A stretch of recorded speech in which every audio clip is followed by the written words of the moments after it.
Yeah, my name is Mr. Onesmo Sulle. I am from Tanzania. I work for the Fish Processors Association in Tanzania. I am working for the association, which include the fish processors, which are processing other different fish species.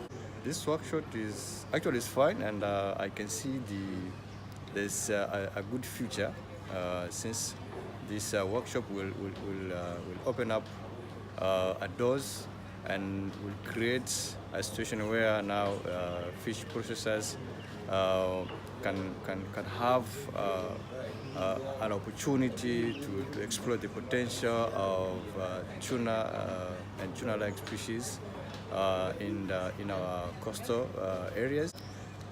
I have got a lot of new information since we have met different countries in the region with the different experience, the different developments.